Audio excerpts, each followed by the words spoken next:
Well, let's begin with some announcements now that you've seen the solution to the exam. We won't meet in person next week. The class videos are available now. The links are posted in MU Online, and I also plan to send you an email reminder with those links. We'll have a quiz after our week apart on Tuesday, March 7th. That quiz, basically, you could summarize that quiz as me trying to find out if you watched the videos. It will be the simplest questions I can think to ask to assess whether or not you actually watched both of those videos. So we'll do that on Tuesday, and then the homework assignment 7 that I've just given you the paper for, that's due Tuesday of next week. So there's going to be a really quick turnaround on that, and you'll notice that I scratched something off. Like it had said, don't do the flow regime thing. Well, do it. Do the flow regime part. And I'll show you a slide today. It doesn't really make it that much more complicated. I think you'll be able to calculate that with any trouble. Okay, other announcements. I'm kind of loading a lot of announcements here just because I want to cover all of what's going to be happening while I'm gone and then the first class that I come back. So also while I'm gone Thursday, a week from today, you should complete your design project demand estimation. And we have some time that we can talk about demand estimation during class today in case you've got questions. I've already got a couple of good questions via email. And then the next homework assignment after 7 will be due Tuesday the 7th. That's when I get back. And the lectures that are posted online give you the information that you need to solve this assignment, Chapter 11. So today's lecture feeds into homework 7, and then the recorded lectures feed into homework 8. Any questions? Okay.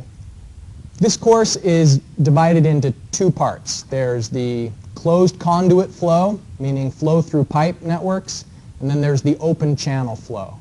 And we're going to begin the open channel flow part of the semester now, and that begins in Chapter 10. But at the same time that we're doing that, then you're going to be working on the project, which is a closed conduit project for the most part. Sizing the pipes is the kind of the big part of that project. And on the handout I've just given you is this same figure, which characterizes demand variation. This is kind of showing that during the day, people use a varying amount of water depending on what they're doing during the day. So in the middle of the night, when people are asleep, you see like 3 a.m. might be considered as a low point for water use during the day, but then there are spikes, and they're in the morning when people are getting ready for work, maybe showering, doing dishes, starting a load of laundry, something like that. And then in the evening, there's an even bigger peak, typically. Now let me ask you this. Why do you think that the maximum day of the year is different from a typical winter day? Why is the typical winter day have, by the way, the y-axis here is percent of the average day. So the way to interpret this graph is that during the winter, even the highest demand during a typical winter day would only be maybe 75% of the average flow during the day. What do you think? Very good. That's right. Yeah, so people are using less water during the winter, and then the maximum day of the year is probably going to be during the summer when people are more prone to watering, and that's the main difference. There's also, we've already talked about the hour-by-hour variation and the seasonal variation. There can be fire uses, and on the table that I gave you for assigning how much flow you're going to have in your network, I just identify for you what your fire demands are going to be for the network. I think I also included in the message that I sent your peaking factors. And what you need to assume is that the maximum day is going to have 1.8 times as much water demand as an average day, and the maximum hour of the maximum day is 3.25 times as much as the average day. So during your calculations, you'll maybe say, you'll be looking in the, some of the information I gave you said things like the average person maybe uses 380 liters per capita, liters per capita day. And what that means is every person uses 380 liters per day. So if you measure a certain part of your network and you find the area and you multiply that by the population density, that will tell you how many people are living in like the north zone. And so once you know the number of people that are there, you can find out how much water they're using by multiplying it by one of these factors, a per capita water usage factor. And then that would give you the domestic demands. There are also commercial demands and industrial demands. But this is the average daily flow. So you could convert that into like liters per second, and that would be over the course of a day. But for me, if I'm using 380 liters per day, I'm not using it constantly all day at a steady flow rate. I'm using it in bursts. And so what this factor is saying is that if you take a city on average, the maximum hour of the day is going to be 3.25, the maximum hour of the maximum day. So now we're talking about in the summer at 8 p.m., then there's going to be 3.25 times as much demand as the average day's average. Mm-hmm.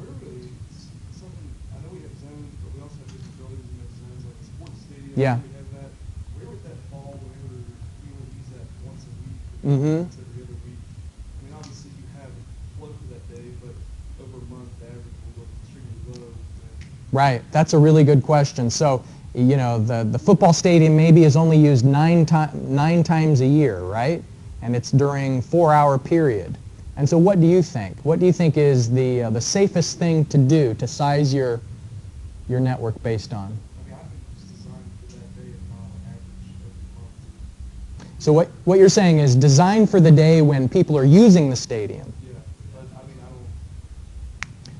I think you're right. And here's what I'd say is I'd say assume that the design condition, you want your network to not fail on the day that it's the hottest day of the year and there are people at the football stadium and your fire flows are being used and they're watering at the golf course and they're doing whatever they do at the box factory that requires water.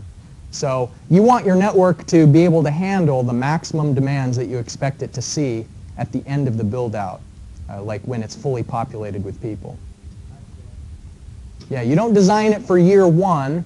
You design it for when it's completely built out to the population densities that you expect. And those population densities that I gave you is assuming, like, in the end, based on what you could have zoning controlling population density, based on the expected zoning for your city.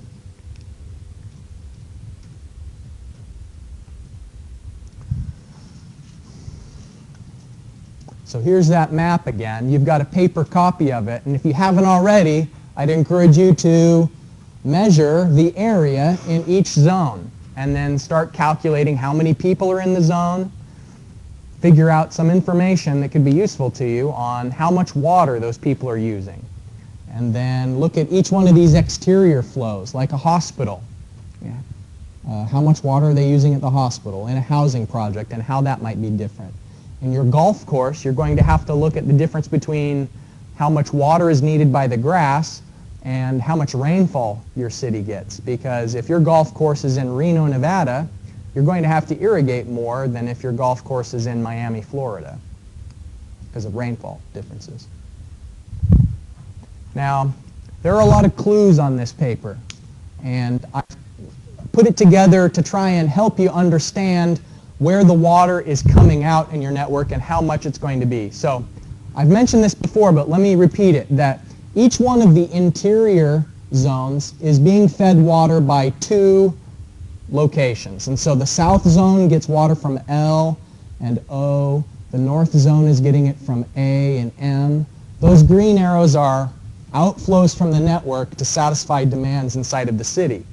And so here, you're going to start with the average daily flow, both residential and commercial, and then peak day is where you're using the 1.8 times factor, and then the peak hour of the peak day is 3.25 times the average, not times the peak day. And so there are two conditions you have to compare. You have to say what's higher, the peak day with the fire demands or the peak hour. And then you pick whichever is larger, and then that's going to be the design flow. You'll notice that some things don't get peaked though. For example, the food processing plant, it doesn't have all of these extra boxes there, and that's intentional because you should assume that a food processing plant maybe has an 8-hour shift, and whatever water they're using is during that 8-hour shift, and there are certain things that don't fluctuate according to the normal human demand patterns, but are maybe going to be more continuous. And so I feel like the food processing plant is one of those, and another thing might be the golf course. The water demand at the golf course isn't going to be the same as the demand that comes when people are flushing their toilets and doing laundry.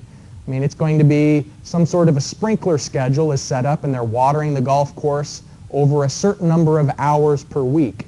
Whatever water is needed to keep the grass alive is going to be spread out over, and you're going to have to assume how many hours they're going to be watering at the golf course. Don't assume that they're watering 30 days per month, 24 hours a day. That's not realistic because people can't golf if they're getting sprayed, right? So there may be watering at night. So as you work through it, just sometimes keep in mind looking at the summary table that you're putting things into, and I think that should give you some hints on factors that do need to be peaked versus don't need to be peaked. Yes? When we do fill that out and turn it in, is it going to be great if we correct this, or are you going to help us adjust things if they seem kind of way off? Both. The project handout says that this part of the project is 30% of the project grade, demand forecasting, and I'm going to give half of the points at your draft stage and half at the final submission. So at the final submission, I'll be looking for perfection.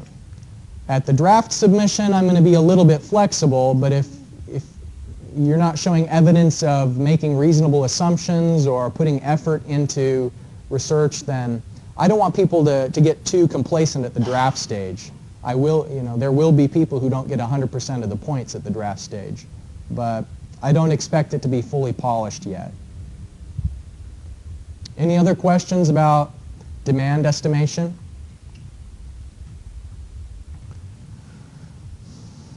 All right. Well, if you have questions, send me an email, and I'll do my best to respond. Let's talk about open channel flow. You'll remember back in the olden days when we were all much younger, studying fluid mechanics, we talked about different classifications of flow. There was uniform flow versus non-uniform flow, where the key thing there was the variation of velocity with respect to position. And so uniform flow is where the velocity isn't changing with respect to position. And so the width of the channel is the same, the depth of the water is the same, and no matter whether we're upstream or downstream, in uniform flow, the velocity and all the other flow characteristics like depth are staying constant. Whereas non-uniform flow, one of the two components of velocity is changing, whether it's the direction or the magnitude. Of course, the other thing that let's do this. What causes non-uniform flow? What type of acceleration? Do you remember that? Convective, right, convective acceleration. If we classify flow whether it's changing with respect to time, that's where we classify it as steady versus unsteady. And so steady flow is saying that over time conditions are not changing, and unsteady flow is that some parameter, such as the velocity, is changing over time. And the local acceleration is what causes unsteady flow. Now, we can't just look at a single image and identify whether we have steady or unsteady flow, but rather we can look at a series of images taken over time to see whether the flow is steady versus unsteady.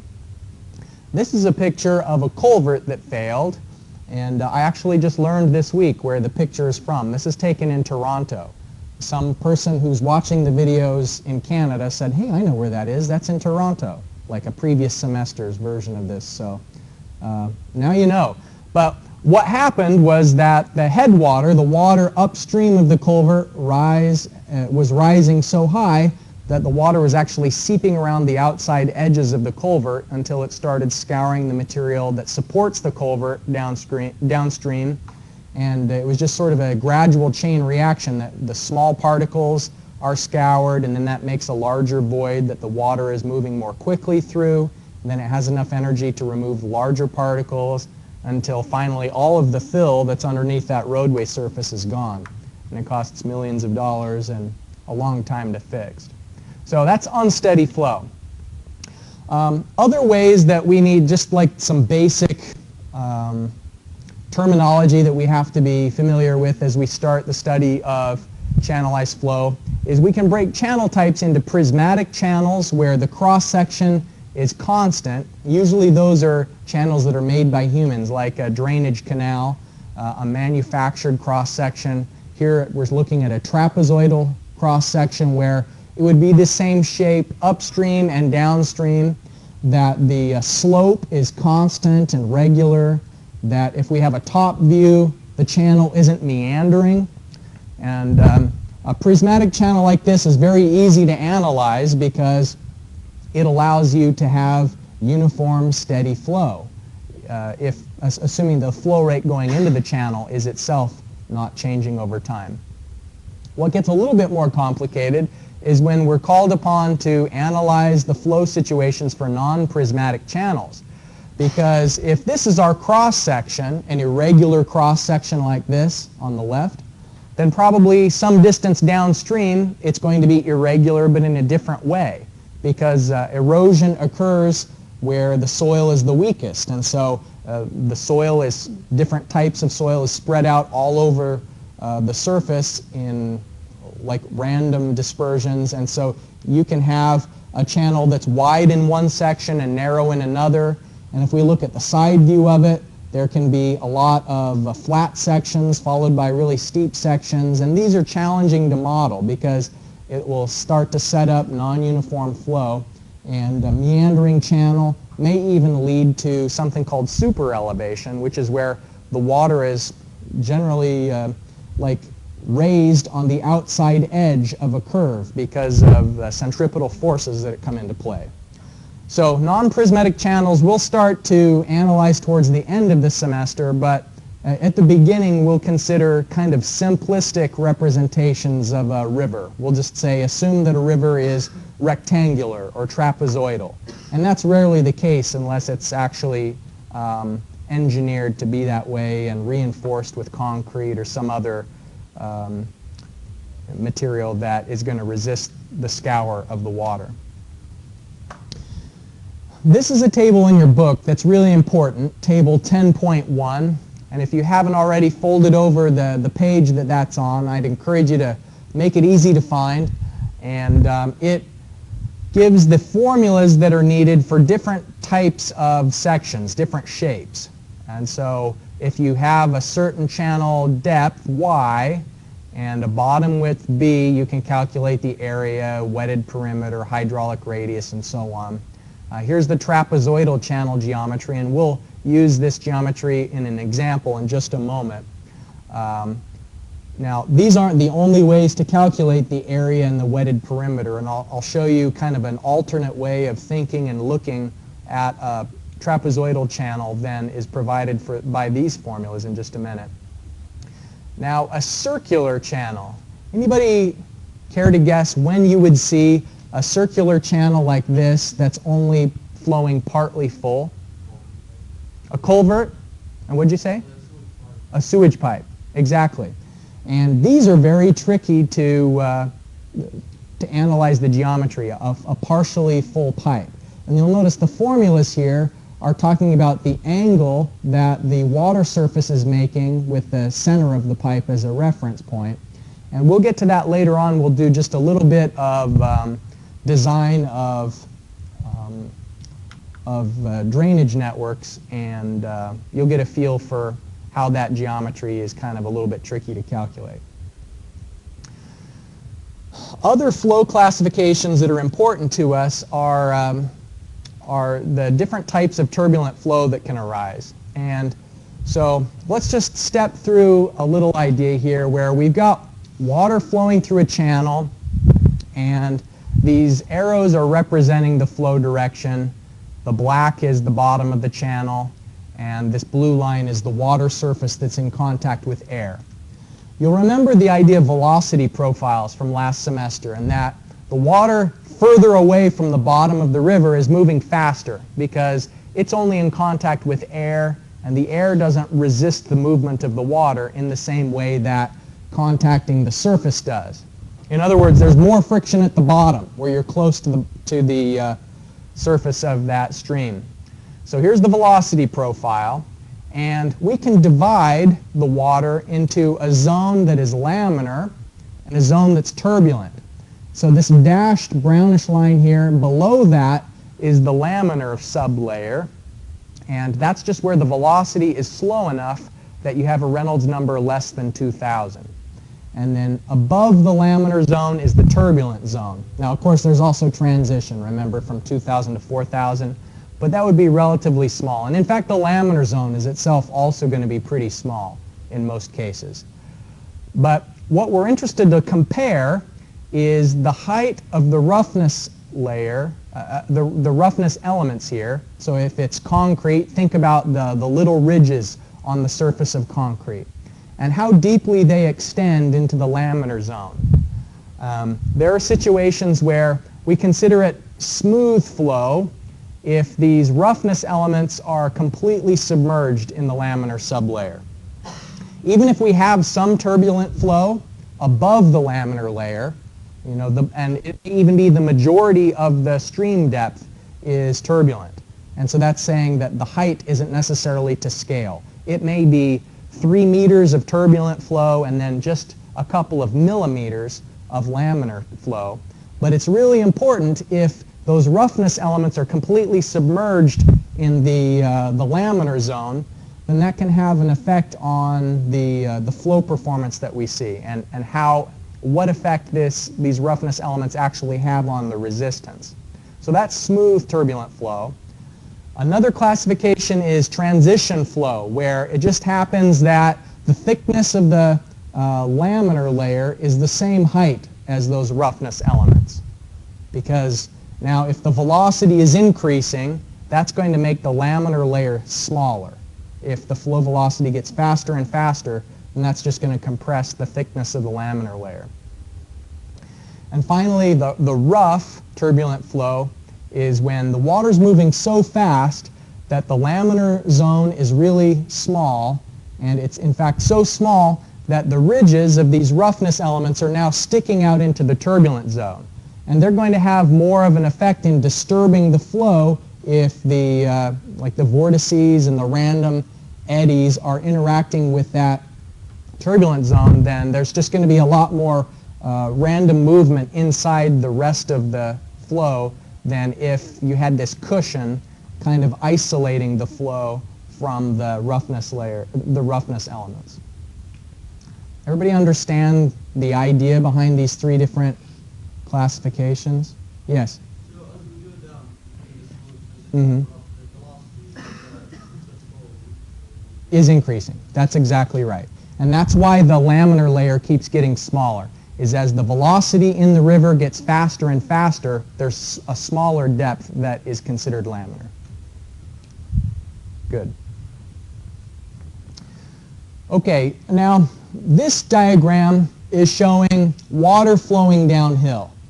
And it looks like the depth is decreasing. Maybe what we're seeing here is the water is approaching a cliff and the water is flowing over the edge, and so the depth is decreasing. But the main point is that we can balance the forces here. We can look at what forces are being applied to this element of water. If we look at a control volume, then there's the hydrostatic forces that are on the left of the control volume. The hydrostatic forces that are on the right are pressing against it. The weight of the water is down, and in fact there's also the resistance forces here related to the shear stress of the bottom interacting with the water. Now, the governing equations in open channel flow are first of all the continuity equation. And since the water is going from deep to shallow, assuming that the width of the channel is the same, what does that tell us about the velocity at 2 compared to the velocity of the water at 1? It's greater, right? The water starts speeding up as it's flowing over the edge. So you have to paddle faster so that you don't go over the falls, right? So for continuity to be satisfied here, Q1 equals Q2, then that means that if the area decreases because the depth went down, then the velocity has to increase. So that's one of the governing equations that is always going to be true, is that we have to balance water, the volumes of it. Now the momentum equation, which you'll remember from fluid mechanics as looking like this, we can rearrange the momentum equation looking at the slope of the energy grade line, and from that determine the velocity of the flow. Now, the slope of the energy grade line, there are 3 slopes that are important in open channel flow. The slope of the energy grade line is, remember, the EGL, or energy grade line, is it's that dashed line that includes the velocity head, the pressure head, and the elevation head. Now here, since it's not pressurized flow, we don't have pressure head like we did in closed conduit flow. And I'll show you what the new and improved version of the energy equation is going to look like now that we are talking about open channel flow. The energy equation looks a little different.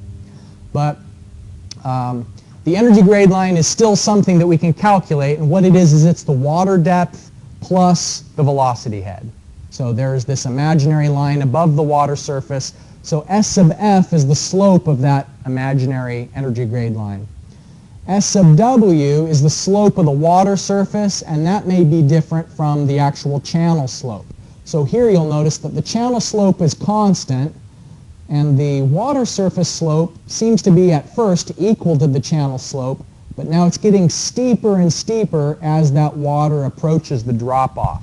So there are 3 different slopes, and if we have uniform flow, then all 3 of the slopes will be equal. And for the first couple of weeks, we're going to be mostly talking about uniform flow. But later on, we're going to start considering non-uniform flow and actually using the differences in slopes to answer questions like, what is the water depth some distance upstream from a place that we're measuring the water depth?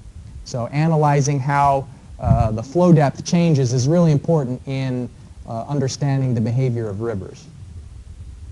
So continuity, momentum, and the energy equation. When we were talking about pipe flow, we had the pressure head term, the velocity head term, and elevation head. Things are different in open channels because, first of all, there aren't pumps. So you'll notice that the pump term is gone. Now, instead of talking about head losses as including the local losses and the friction losses, here in open channel, the friction losses are really all that we'll be calculating. There aren't local losses in the same way that there is a fitting or a valve because the flow isn't pressurized. The other thing that you may notice is that instead of a pressure head term, now we've got the water depth instead of pressure head. So our 3 terms of the energy equation is the water depth, the elevation, which is the Z, and then the velocity head term. Conservation of energy says that as the water is flowing from 1 to 2, energy isn't destroyed or created, but however much energy you have at 1 is going to either be lost due to pipe friction or remaining as the 3 terms of energy that are still there for point 2. So we can account for the energy losses, and here the energy losses are going to be equal to the elevation difference between the vertical datum and the bottom of the channel. Since what we're seeing right now is this looks like uniform flow where the depth isn't changing over time, then HF would just be the delta Z between the datum and the channel bed there. We'll get into all of that. So there's no pumps, and the only local losses that we will see and we'll start to account for later on is when channels do things like contract or expand. So if you have a relatively narrow channel that then gets wider, then there is a little bit of additional turbulence that occurs when there's a change in width. And so we'll account for those in a separate way rather than including them in the energy equation. Any questions?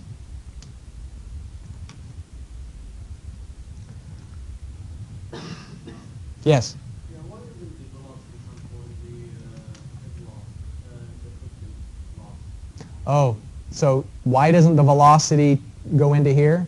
I mean, yeah, you said it's uniform. Yeah. Well, there's no change in velocity between 1 and 2. And so we ask, like, why is there energy loss? You know, like, the energy loss is equal to the elevation difference between the datum and the channel bed because if you think about the depth of the water is the same and the velocity is the same, nothing about the flow is changing between those 2 points. And so the elevation, the delta z it just has to be equal to the h sub f. Like if we cancel out, if y1 equals y2, meaning that the depths are the same, and if v1 equals v2, then all that's left is delta z is equal to hf.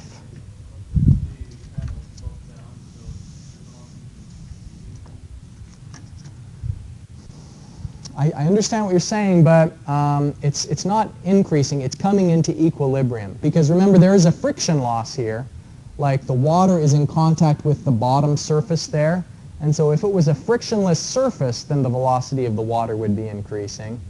But it's in equilibrium because once it reaches like sort of a steady speed, then even though the water is flowing downhill, it won't be accelerating anymore. Yeah, but that at first glance is a little counterintuitive, like why isn't the water speeding up if it's going downhill? But it's the same thing in a pipe network. You know, you can have a pressure difference between 2 points, but the water is still going at a constant velocity. It's just that it's the pressure difference that drives the water and overcomes the friction losses. So here, it's the elevation difference that's driving the water from 1 towards 2. Okay, the momentum equation, we could use the Darcy-Weisbach equation for momentum, but instead it's far more common to use the Manning equation. And the reason for that is that the n values are a lot easier to just look up out of a table rather than having to calculate a varying f that depends on the flow conditions. And actually it's fairly accurate. You get good performance in open channel flow, particularly when the water is moving relatively slowly. And so there are really accurate measures of n for different types of materials, for different, sometimes we have a different n depending on the velocity. But this is only used in uniform flow. Manning's equation is assuming that the depth of the water isn't changing upstream or downstream because of a variation in the channel. It's assuming that the depth is constant. The energy equation has 3 terms, and I'm going to sometimes say E is equal to y plus v squared divided by 2g plus z. Sometimes I'll call that E. The book also sometimes uses h. And both of those would have units of meters, but calling it head, h is usually used as an abbreviation for head, is a little bit awkward because remember that the idea of calling it head sort of goes along with the idea of a piezometer. That if you puncture a pipe, then the water level is going to rise to a certain height that corresponds to the pressure head. And so, you know, head was the distance from the center of the pipe to where the water stops. So that's why whenever possible, I like to refer to it instead as E, because that's energy, which doesn't have the same sort of enclosed flow connotations that the word head might. But in any case, we're just talking about that the energy between 1 and 2 can be accounted for, and that if you have uniform flow, the elevation difference between the two is the head loss. All right. So just to use this new different version of the energy equation, I'd like you to calculate the water depth at location 1, and also from that calculate the flow rate Q for a river that is 0.781 meters above the datum, and the bed width is 0.5 meters. So this is a rectangular channel. You can see from the cross-sectional view that it's the width that is 0.5 meters, and then the total energy 1.451 meters.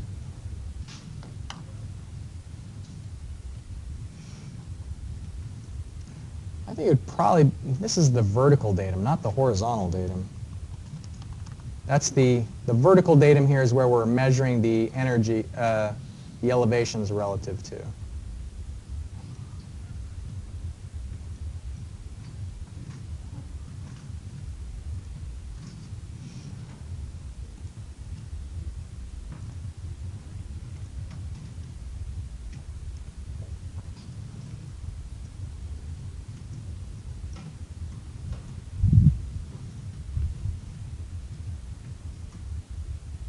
Okay, this example assumes something a little bit unrealistic, that you'd have some location where you already knew the amount of energy in the water.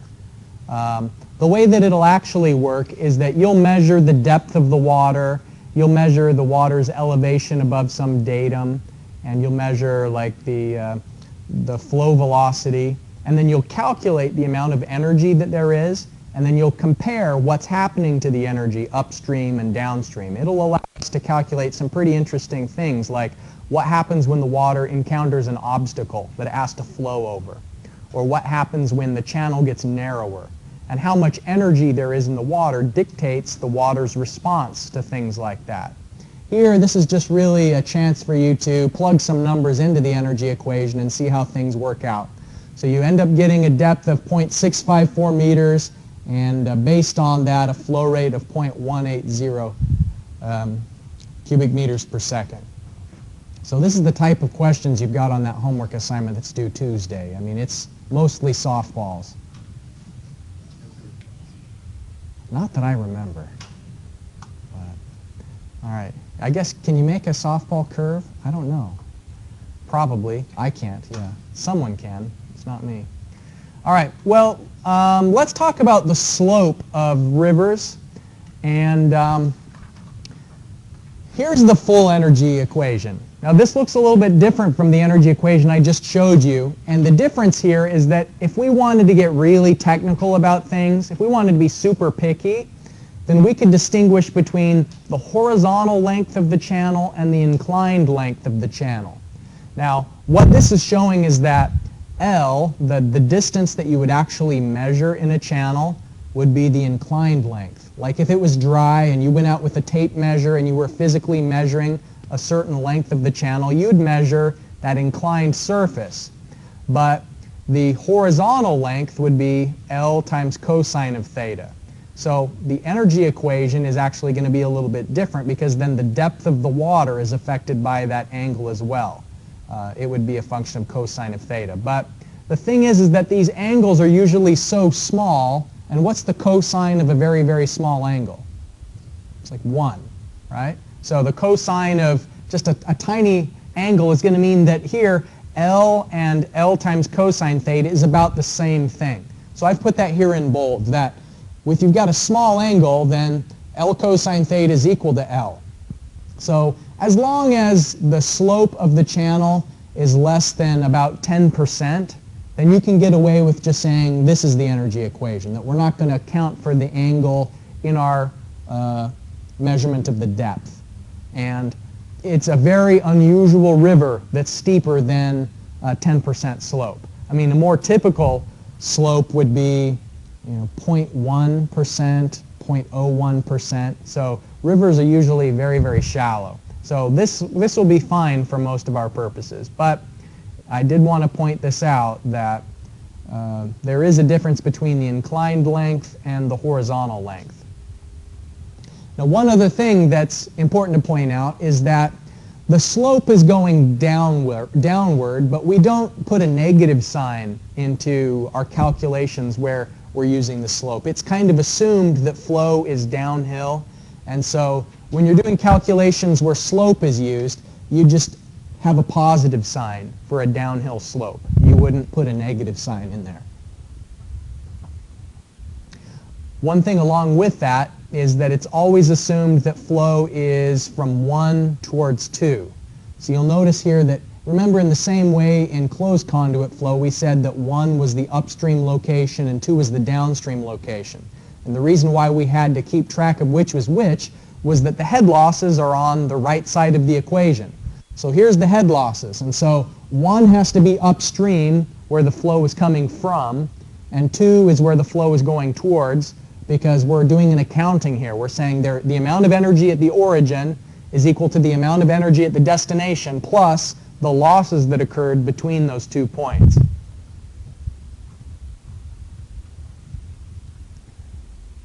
Okay, this is that flow regime thing that's included in your assignment. And one way that you can classify flow is whether it's laminar versus turbulent. And you've seen the Reynolds number before, but I just wanted to point out that, remember, if you're talking about a conduit that doesn't have a diameter, then in place of the diameter you can substitute in 4 times the hydraulic radius. So that's one way of classifying the flow regime, and you have a problem where it says that you need to classify the flow regime. And so the first part of that will just be calculate the Reynolds number. The second thing is a little bit more tricky, and it's called the Froude number. Here, FR stands for Froude, F-R-O-U-D-E. And it's a really important parameter that we're going to spend a lot of time digging into later in the semester. But here, just as a first introduction, I'll point out that the way you calculate the Froude number is by the velocity of the flow divided by the square root of g, gravitational acceleration, and then y sub h. And y sub h is just the area divided by the top width. T is a parameter that's used for top width. If we go back to that table 10.1 that I showed you, they use a capital B for the top width. And so let me point that out to you. Here on this table, see, for a trapezoidal channel, they're using the uppercase B for the top width. So I guess to be consistent, I should probably change this to, say, capital B, since that's what table 10.1 says. All right, so the meaning of it is that if the Froude number is greater than 1, the flow is supercritical. I mean, that sounds like really important, right? Supercritical.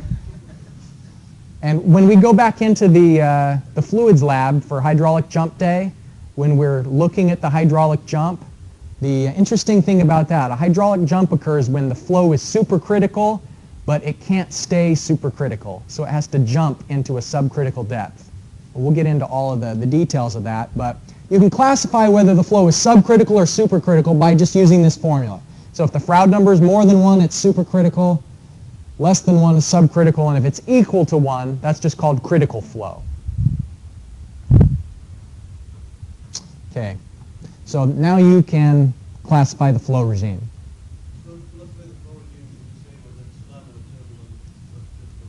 That's right. So you'd have maybe laminar subcritical flow, or you could have turbulent supercritical flow, something like that, and show the calculations that support it. All right, so trapezoidal channel geometry can get a little bit tricky sometimes, especially when you're solving for an unknown depth in Manning's equation. Manning's equation will tell you, for a certain flow rate and a certain roughness and certain channel geometry, what the depth is going to be.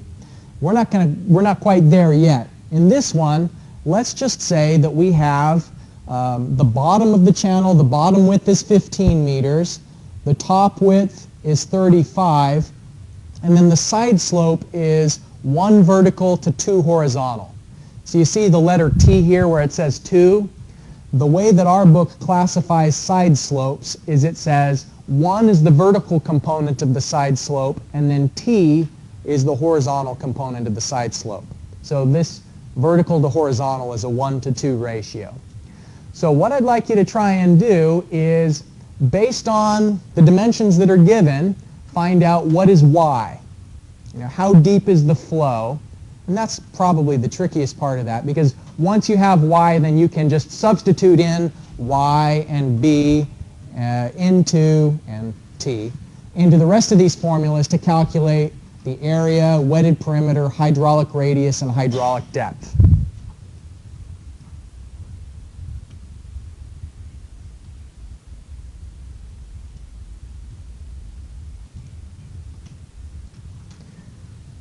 Finding the depth here is the hardest part, really. And the way that I sometimes look at trapezoidal channels is it's a rectangle and then triangles on either end. And what we know is that the rectangle is 15 meters wide, but overall the top width is 35. So then that means that it has to be 10 meters on either side. So you see where I've got the question marks here on the whiteboard. I could say it's 15 meters in the middle and 10 meters on each side. And so why does it matter to know that it here is 10? That's right, because the slope ratio here, it's 1 unit of vertical to 2 units of horizontal. And so that means if we have 10 is the horizontal distance, then the vertical distance is going to be half that. So it's going to be a depth of 5, because the ratio of horizontal to vertical is 2 to 1, just like that T. So, I mean, if you've got that, you don't need all the rest of these formulas, really, because then, like what's the area of a trapezoid? It's going to be the area of this rectangle, 5 times 10, plus 2 times 5 times 10. Oh, was it 15? Yeah, 15 at the bottom. Maybe you do need the formulas. Okay. 5 times 15, so that gives us the rectangular area, and then you've got 2 of the triangles. So you can get the areas of this one and that one together. So it'd be 2 times, well, just another 5 times 10, because you'd put those 2 triangles together and it's a rectangle. And the same thing with like the wetted perimeter. If you know this length, you can calculate this one according to 5 squared plus 10 squared, and the square root would give you the length of that segment. And there's going to be 2 of those segment lengths. That's why here in this formula for wetted perimeter, it's got that number 2 there. It's essentially just finding the length of the sides.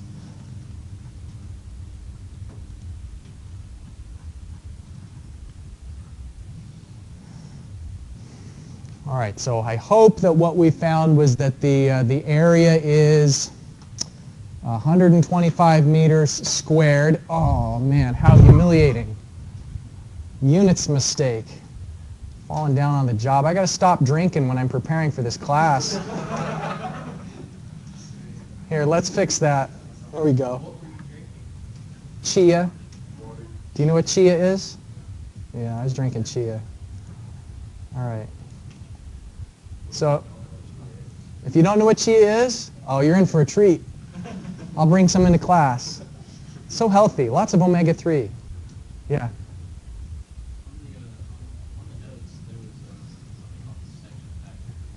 Yeah. The section factor is a ratio of the top width to the depth. It's not really used in any of the applications we're going to do this semester, so I just sort of took it out. It's more of like a point of trivia. Yeah. No, we won't be using it. I don't want to say it has no use, but we won't be using it. All right, so area, wetted perimeter, hydraulic radius, and hydraulic depth. Now, it's a complicated week ahead because there's a lot going on and we're not meeting, right? So let's just take one last look at these announcements before we finish for the day. Okay, so next week you're going to watch the videos. Those links are already available on MU Online. And in addition to that, I'm going to hassle you with an email that provides the links, so you won't have any excuse to skip them. Then there's going to be a quiz when we come back together, and a homework assignment that's due while we're away. That's due on Tuesday, so that link it's available now, and it will close at 3:30 on Tuesday. And my office hours will be by email over the next couple of days. And then the design project, just start thinking it over, but keep in mind that this is a draft submission, and I don't expect perfection. What I expect to see is like effort and evidence of thought. So don't get stressed out. All right? So one last thing is for the exam. I'm going to finish grading the exam tomorrow morning, so if you'd rather not have your exam in that big outbox beside my office door, please remember to send me an email, and then I'll just hold it separately. All right. See you in a bit. Have a good one.